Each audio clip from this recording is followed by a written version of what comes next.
Madam এই নিন আপনার বিল। হ্যাঁ দিন। 1 মিনিট, বিলটা ও পে করবে। মা, এটা কি বলছো? আমরা রাহুলকে ইনভাইট করেছি, ও কেন বিল দেবে? কেন দেবে না?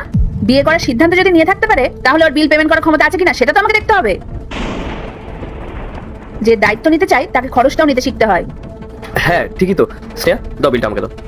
শোনো, বড় রেস্টুরেন্টে খেতে আসলে না শুধু বিল দিলে হয় না, টিপসও দিতে হয়। অন্তত 500-600 টাকা টিপস দেওয়া কিন্তু ম্যানার্স। আছে তো আইডিয়া? টিপস? আচ্ছা আমি আসছি। ভাই একটু আমার সাথে আসবেন? মা, তুমি কাজটা একদম ঠিক করলে না। ও আগে থেকেই নার্ভাস ছিল, তার মধ্যে তুমি ওকে এভাবে ছোট করলে। ওর মুখটা দেখেছিলে একবার? আমি ছোট করিনি স্নেহা, তোকে বাস্তবটা দেখাচ্ছি। তুই যাকে তাকে ধরে আনবি আর আমি সেটা দেখবো না যে আমার মেয়ের যোগ্য কিনা? মা, আমি রাহুলকে চিনি। ও হয়তো খুব ধনী নয়, কিন্তু ওর মনটা খুব ভালো, আমাকে খুব ভালোবাসে। ভালোবাসা দিয়ে পেট ভরে না পাগলি। ওর ব্যাকগ্রাউন্ড কি, কতই বা ইনকাম করে? যার একটা বিল দিতে গিয়ে হাত কাঁপে সে তোকে সারা জীবন কি করে খাওয়াবে? রাজপ্রাসাদ না হোক, অন্তত মাথা গোজার ঠাই তো দিতে হবে। আমি জানি মা যে ওর ইনকাম কতটা, কিন্তু তাতে আমার কোনো সমস্যা নেই। আমি ওর টাকা নয়, ওর সাথে সুখে থাকতে চাই। এই সুখ শব্দটা না 2 দিন পর হারিয়ে যাবে। অভাব যখন দরজায় আসবে তখন ভালোবাসা না জানলা দিয়ে পালিয়ে যাবে। তুই সারা জীবন না আফসোস করবি। ও তোকে ডিজার্ভ করে না। আফসোস তো তুমিও করছো মা। বাবার তো সবই ছিল, টাকা, গাড়ি, বাড়ি, আভিজাত্য।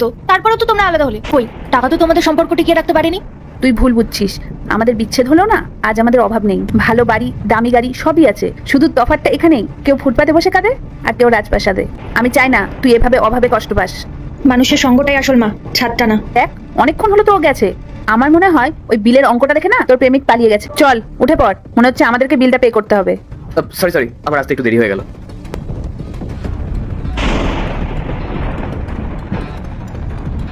এই নিন ভাই আপনার টিপস। তুমি বোধহয় ভুলে গেছো, আমি বিল আর টিপস দুটোর কথাই বলেছিলাম। শুধু টিপস দিলে হবে না। মাফ করবেন ম্যাম, আমি অলরেডি বিলটা পে করে দিয়েছি। আর ওটা ওয়েটার ভাই টিপস। আপনি আসতে পারেন। তুমি বিল পে করে দিয়েছো, কিন্তু তুমি তো বাইরে গেলে। হ্যাঁ আসলে গত পরশুই আমার স্যালারি ঢুকেছে, আর ওই কারণেই আমি বিলটা পে করতে পেরেছি। ম্যাম আমি জানি যে আপনি আমাকে স্নেহার যোগ্য বলে মনে করছেন না। আপনার দুশ্চিন্তাটাও ভুল নয়। আর সত্যি কথা বলতে যে বিল পে করতে গিয়ে আমার স্যালারির বেশ অনেকটা অংশই শেষ হয়ে গেছে, কিন্তু স্নেহার প্রতি আমার দায়িত্ববোধ তার থেকেও অনেক বেশি। রাহুল, আমি সাধারণ মধ্যবিত্ত ঘরের ছেলে, বাসে ট্রেনে ট্রাভেল করি। স্নেহার শখগুলো পূরণ করার মতন টাকা হয়তো আমার কাছে নেই, কিন্তু আমি আপনাকে কথা দিচ্ছি আমি আগামী কয়েক বছরে নিজেকে সেই জায়গায় পৌঁছে নিয়ে যাবো। আমি স্নেহার যোগ্য হয়ে ওঠার জন্য দিনরাত পরিশ্রম করছি। আমি শুধু একটা সুযোগ চাই, নিজেকে প্রমাণ করার। দেখলে তো মা, ওর সততা আর সাহসী ওর আসল সম্পদ। তোমার কি এখনো মনে হয় যে ও আমাকে ভালো রাখতে পারবে না? না রে মা, আমি ভুল ছিলাম।